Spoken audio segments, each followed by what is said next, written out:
Vamos lá, galera! Boa noite, boa noite, boa noite, boa noite! Sejam todos muito bem-vindos a mais uma aula aqui aberta da comunidade Perito SA. Nessa quarta-feira de cinzas, espero que você tenha passado um carnaval aí tranquilo, se você optou pela tranquilidade, ou agitado, se você de repente gostou aí de curtir, gosta de curtir aí a folia, a bagunça, no bom sentido aí do carnaval. Eu fiquei aqui em casa de boa com a família, espero que você tenha feito a melhor escolha e tenha se divertido. Cumprindo aqui o nosso compromisso, hoje nós vamos dar sequência aqui ao nosso curso de perícia em prestação de contas. A gente está dando uma palhinha aqui para você que de repente ainda não entrou para a comunidade Perito SA ou não faz parte dos nossos programas de pós-graduação ou talvez não tenha adquirido aí nenhum curso livre, curso de perícia financeira, perícia trabalhista, previdenciária ou tributária. Mas você tem aí a oportunidade de assistir aqui gratuitamente aqui essas aulas que ficam abertas aqui por pouco tempo, é verdade, mas o suficiente para quem está comprometido, porque nosso foco aqui é com quem está comprometido. Se você está comprometido com essa atividade, com o foco ali em ter na perícia uma fonte de renda bacana, você está no lugar certo. Então vamos nós aqui começar essa nossa aula de hoje, mas antes eu quero fazer um aviso aqui para você, aviso e um convite também, tá? Estão abertas também, olha, as inscrições para o nosso workshop Prática Pericial Contábil Financeira. Esse workshop vai acontecer aqui, ó, dias 17, 18 e 19 de março, sempre a partir das 20 horas, tá? O objetivo desse workshop é um só: fazer com que você domine o método que transforma pessoas comuns em verdadeiros especialistas na perícia contábil financeira. E, tornando-se um especialista de fato e de direito, o objetivo é que você aumente o seu faturamento em 2025. Então, se faz sentido para você, clica nesse linkzinho aqui, quero ter mais resultados. Tá? O link está aqui na descrição desse vídeo e também vai ficar fixado aqui no primeiro comentário aqui dessa aula aqui que está aberta, tá? Serão 3 aulas ao vivo com estudos de casos reais, tá? Sempre estudos de casos reais, trazendo ali todo o passo a passo em uma perícia financeira, uma perícia na área empresarial e uma perícia na área tributária. Então, se faz sentido para você, seja muito bem-vindo, seja muito bem-vinda. Clique nesse link aqui e faz a tua inscrição o quanto antes, beleza? Agora vamos nós aqui começar a nossa aula, dando sequência aqui ao estudo de casos sobre uma prestação de contas em curatela. Então vamos nós aqui falar sobre prestação de contas em curatela. Beleza, professor, mas o que é curatela? Vamos primeiro definir aqui o que é curatela. Tá? Curatela é uma medida legal destinada a quê? A proteger pessoas que, por qualquer motivo, não podem administrar seus próprios bens e interesses. Tá? Então, essa proteção visa o quê? Visa garantir que o patrimônio do curatelado seja bem gerido e que seus direitos sejam preservados. Então daqui a gente já sabe o seguinte, olha, que a curatela eu terei basicamente 2 figuras ali, né? O curador, tá? O curador, ok? E o curatelado, tá? Curatelado. Professor, beleza, qual a diferença de um para o outro? O curatelado é aquele que vai ter o bem administrado por um terceiro. E esse terceiro é quem? O curador. Tá? Os bens ali, as rendas, as entradas e as saídas de recursos, toda a administração financeira e patrimonial fica a cargo do curador. Mas o detentor mesmo ali do patrimônio, né, que está sendo administrado e gerido por um terceiro, esse se chama curatelado. Tá? Então fica fácil a gente entender que esse curatelado terá o seu patrimônio, as suas rendas administrado por um terceiro que se chama curador. Essa curatela, ela pode ser de 2 tipos, a curatela provisória e a curatela definitiva. A curatela provisória, ela é concedida em caráter emergencial, tá? Até o que? Uma decisão definitiva da justiça quanto à curatela definitiva. Aí sim, por meio de uma sentença, de forma permanente, né, institui-se ali um curador para aqueles que não podem administrar os seus próprios bens, o seu próprio patrimônio, beleza? Então a gente já sabe aqui que temos duas figuras, curador, que é quem administra, e o curatelado, que é quem tem o patrimônio administrado. Beleza? Pode ser de maneira provisória ou de maneira definitiva. E quem é que pode ser curador? Quem é que pode administrar esse patrimônio? O curador, ele é o quê? É nomeado pelo juiz e pode ser um cônjuge ou companheiro, tá, do curatelado. Pode ser pai, mãe ou filhos. Pode ser parentes próximos ou qualquer outra pessoa, um administrador, que aí ele vai exercer ali um encargo público, né, nomeado judicialmente, tá? E essas figuras, quando eles passam à condição de curador, eles vão administrar ali o patrimônio de um terceiro, eles são obrigados a prestar contas periodicamente, beleza? Aí entra no lance, que é o lance da perícia em prestação de contas de curatela, né? As contas do curador, que são prestadas para o curatelado, ok? Para o juízo ali, ok? Fundamento legal. A curatela, olha, ela está prevista no Código Civil de 2002, especialmente aqui nos artigos 1767 e 1783, tá? Já o artigo 1767 diz o seguinte, olha, estão sujeitos à curatela aqueles que, por causa transitória ou permanente, não puderem expressar sua vontade. Então, qualquer pessoa que, por uma causa transitória ou permanente, se ele não puder expressar a sua vontade quanto à administração dos seus bens, tá, ele vai ter o bem sujeito à curatela, tá? Aqueles que, por deficiência mental ou intelectual, não tiverem o necessário discernimento para a prática de atos da vida civil. Então, a pessoa tem uma questão mental ou uma deficiência intelectual que não permite, né, que ela tenha ali um discernimento sobre ali os atos, né, que são necessários para a vida civil, né? Os ébrios, quando a gente fala ébrios, galera que é viciada ali em álcool, enfim, os viciados em tóxicos também, tá? E todos aqueles que, por qualquer outra causa duradoura, não puderem administrar seus bens ou negócios. Então, quem é que está sujeito à curatela? Quem não tem condição de administrar o próprio patrimônio, tá? Daí, olha, nasce a obrigação de prestar contas sobre esse patrimônio. Aí tem um detalhe, ó. A obrigação de prestar contas, tá? Da prestação de contas, o Estatuto da Pessoa com Deficiência, que é a Lei 13.146 de 2015, determina que a prestação de contas seja feita anualmente ao juiz, demonstrando como os recursos do curatelado foram utilizados. Veja só, demonstrando como os recursos do curatelado foram utilizados. Então, essa prestação de contas é uma prestação de contas feita anualmente, tá? Essa obrigação de prestação de contas, ela está prevista tanto no Código Civil quanto no Código de Processo Civil, tá? Além da própria lei do Estatuto da Pessoa com Deficiência, tá? Então, essa prestação de contas ela é feita anualmente e deve haver o quê? A demonstração de como os recursos foram empregados. O Código Civil diz o quê? O curador está sujeito às mesmas obrigações e responsabilidades do tutor e deve prestar contas de sua administração ao juiz nos prazos e condições que a lei estabelecer.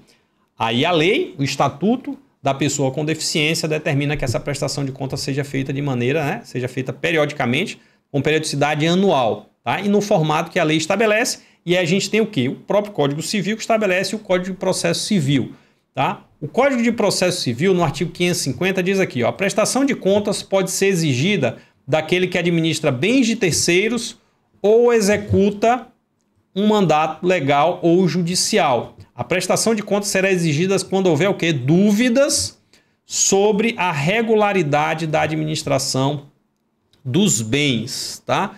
Então, observe que você tem ali a figura do curador, que administra os bens do curatelado, né? A prestação de contas deve ser feita anualmente, em função do que determina a Lei 13.146 de 2015, tá? Esse formato, essa prestação de contas tem que ser feita de maneira que ela deixe clara como que os recursos do curatelado eles foram utilizados, foram empregados, beleza? É importante a gente perceber aqui o seguinte, ó. Quais são as informações que devem constar nessa prestação de contas, tá? De maneira geral, a gente já passou por isso aqui, mas trazendo aqui mais especificamente, o que a gente está falando aqui basicamente de uma prestação de contas de pessoa física, tá? A indicação de todas as receitas é ali, ó, todos os rendimentos, tá? Todos os rendimentos da pessoa curatelada, salário, benefícios, pensões, aluguéis. Então, não é muito difícil a gente perceber quais são os documentos que a gente precisa encontrar nessa prestação de contas.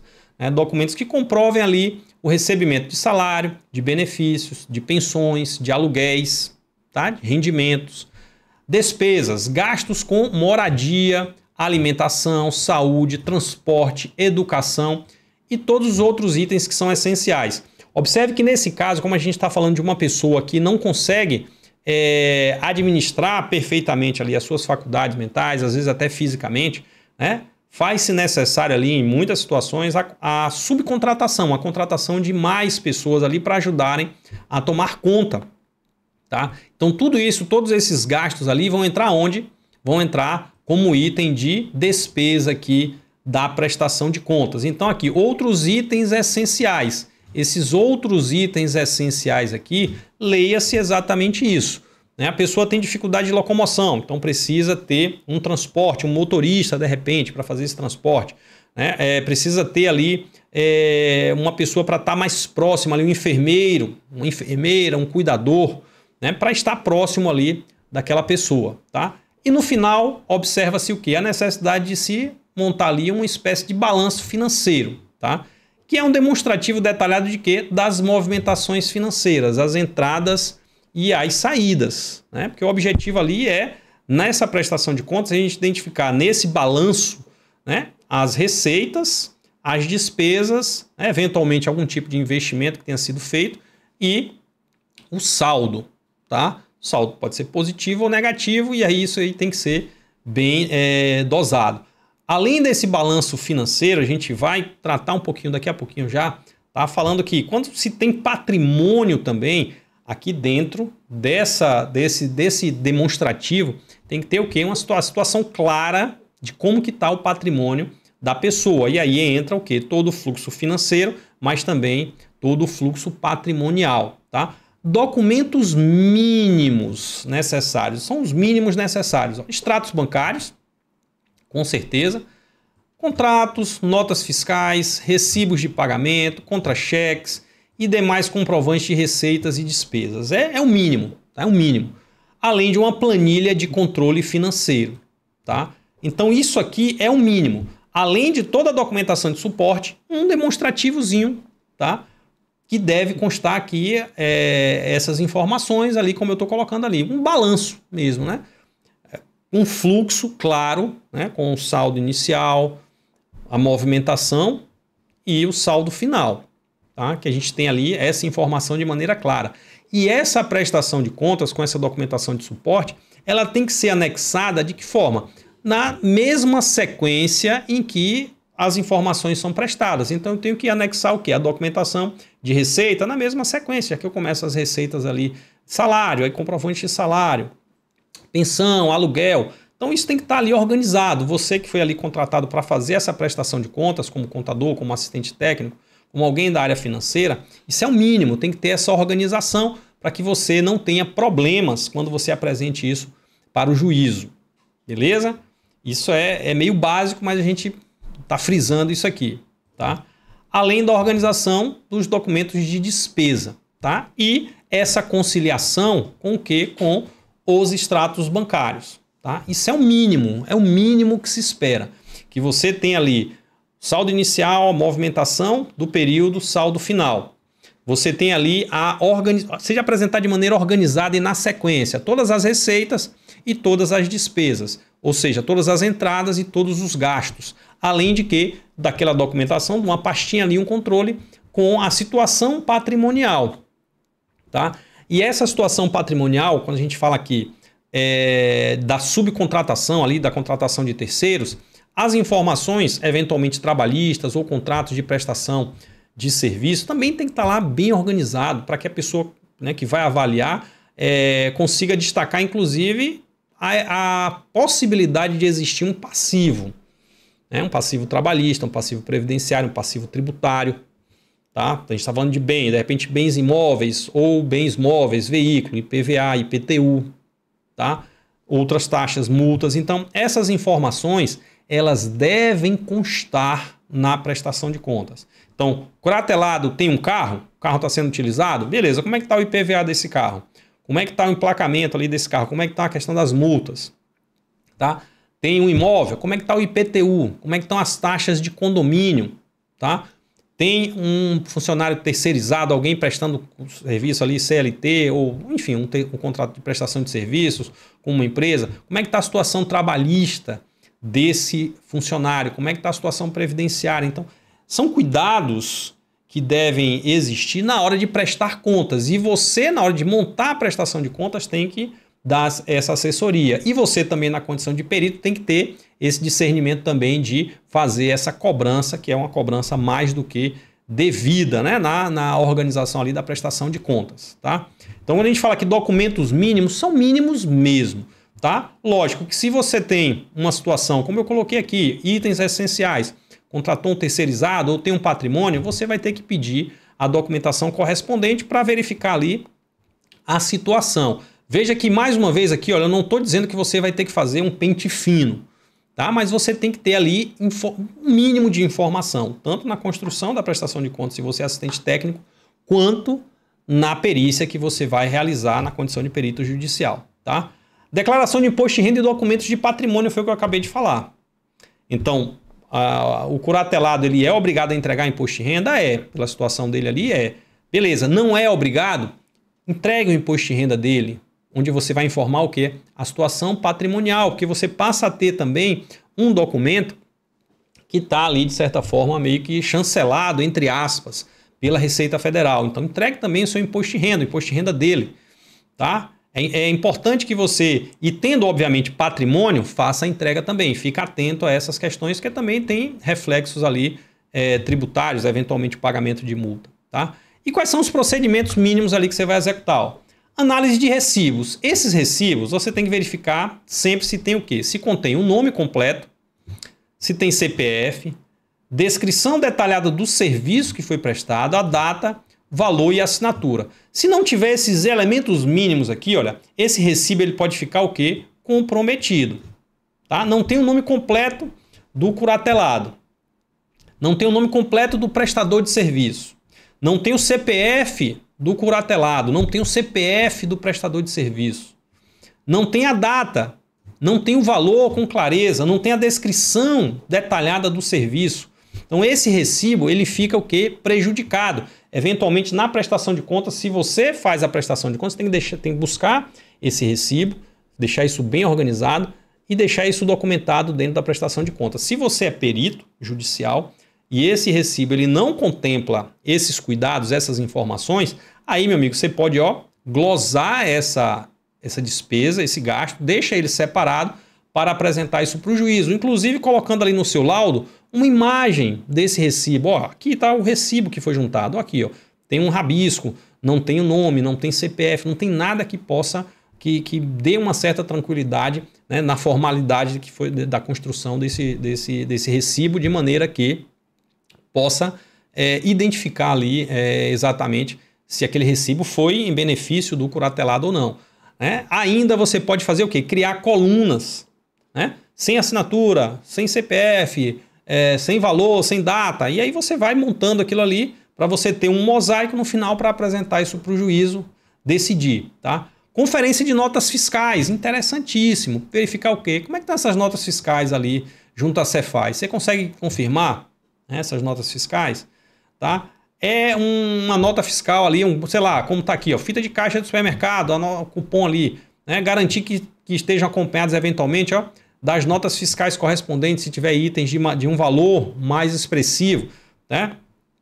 Ter a nota fiscal para que você consiga verificar se aquele item ali realmente foi destinado, pelo menos documentalmente, para o curatelado, tá? Mesma coisa, ó, fita de caixa do supermercado, pô, CPF ali, né? Para que saia naquele cupomzinho o CPF, tá?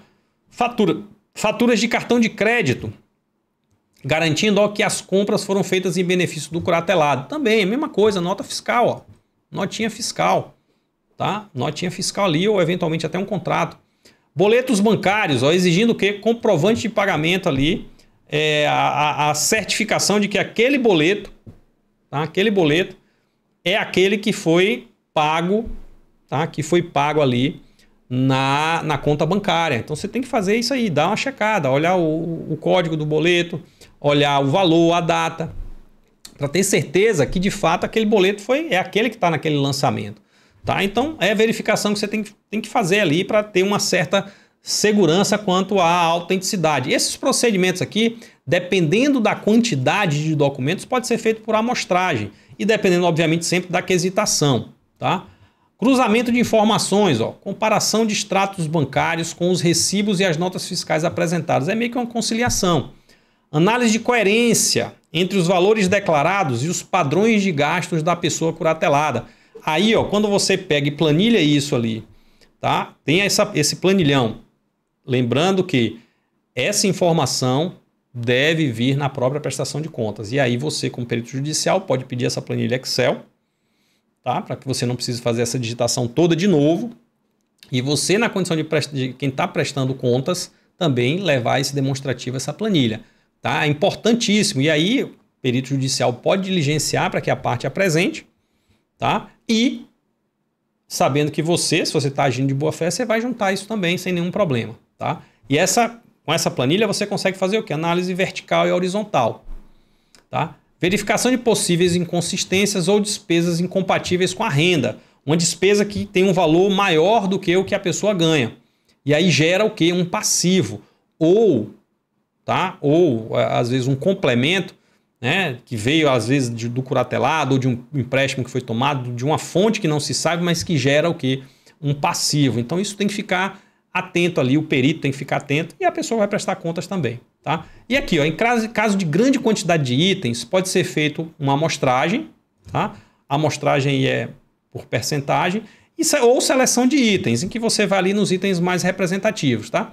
Devendo destacar esse procedimento na proposta de honorários. Então você deve destacar isso na proposta de honorários. Ó, para esses itens aqui eu vou fazer uma amostragem, uma seleção de itens em função de quê? Da grande quantidade de documentos que você já examinou ali na sua proposta de honorários. Tá? Sempre ali tendo atenção aos quesitos e à decisão saneadora, ao aspecto controvertido. Se permite, se não há nada contrário ali à realização desse tipo de procedimento. Beleza?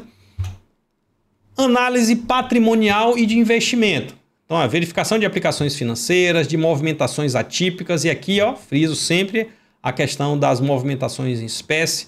Coerência de bens declarados e sua compatibilidade com os rendimentos, tá? Para verificar exatamente isso. Se não há constituição, eventualmente, de passivo, tá? Isso também tem que ser objeto de análise, né? Quando entra o aspecto patrimonial. Há uma mutação patrimonial ou um incremento patrimonial, tá? Então isso tem que ser observado, que leva um certo componente de risco. Imagina, a pessoa não está dominando bem as faculdades ali, trocou de carro financiado. É compatível com a renda dela, essa prestação? Então isso tem que ser objeto de análise, tá? Na prestação de contas. Tá? Identificação de possíveis desfalques ou desvios de recursos, tá? Atenção a obrigações acessórias, já falei sobre isso. Trabalhistas, em caso de contratação de pessoal, e atenção ao endividamento. Tá? São informações que são básicas, mas que devem constar ali na prestação de contas para que o perito faça essa análise e, eventualmente, o assistente técnico. Às vezes tem parecer do Ministério Público, tá? No Ministério Público Estadual, né? Da Promotoria de Família. Então, observar esse tipo de situação. Por quê? Porque pode prejudicar ali o curatelado. Então, essa prestação de contas, vamos lembrar o que a lei diz, verificar como que o patrimônio dele está sendo administrado. Tá? Então, como o patrimônio está sendo administrado tem que ser tratado com muita diligência. Tá? E aí, olha, na hora de fazer a sua proposta de honorário, você tem que levar isso em consideração, a quantidade de procedimentos que você vai executar, se é ou se não é justiça gratuita, se você consegue majorar, se eventualmente o próprio curatelado ou o curador administrando o patrimônio do curatelado, se ele tem condição de pagar esses honorários dessa perícia. Tá? A gente sabe que boa parte das vezes é justiça gratuita, mas entra ali o componente da complexidade do trabalho para que você consiga justificar eventualmente uma majoração. E aí, olha, um detalhe importante é transferir todo o trabalho braçal para o curador, porque lembre-se que a obrigação de prestar contas é do curador, tá? Então, você na condição de perito judicial, você pode chegar e falar, escuta, essa planilha aí, eu preciso dessa planilha em Excel para fazer o trabalho. Excelência, é justiça gratuita, eu preciso do auxílio, né? Não tem sentido, é a obrigação dele prestar contas, então ele tem que prestar contas num formato que facilite a análise das contas.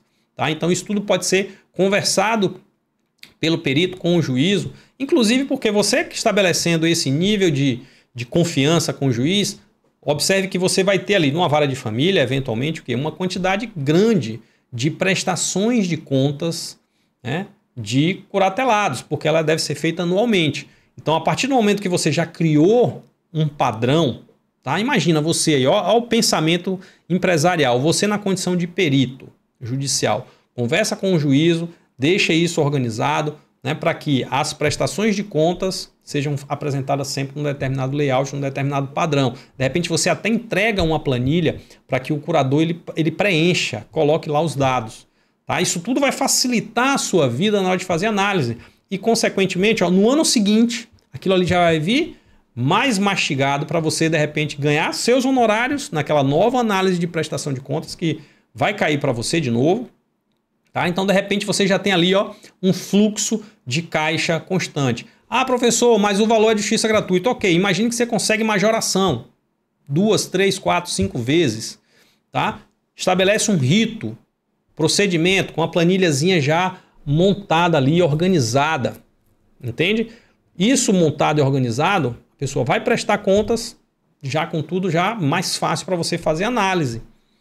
Né? E aí sim você vai ganhar esses R$2.000, R$2.500 eventualmente, tá? Para fazer a análise e não o trabalho braçal, porque o trabalho braçal já foi feito lá atrás. Então é como se você, no longo prazo, no médio prazo ali de 12 meses, né?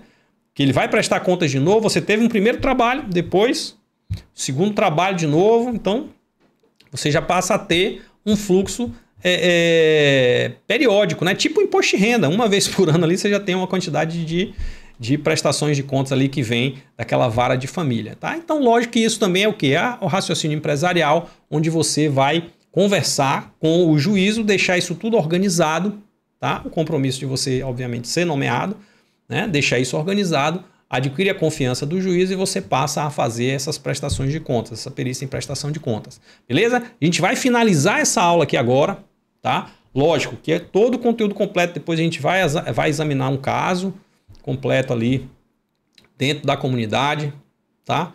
Você que ainda não está na comunidade, fica atento aí, entra para a lista de espera, né? E um passo interessante aí, de repente, é ir para o workshop, tá? Se você quer dar um passo além, né? Não quero só entrar na comunidade, não, quero dar um passo além ali, de repente, me tornar especialista, tá? Clica nesse link aqui, faz a tua inscrição no workshop, beleza?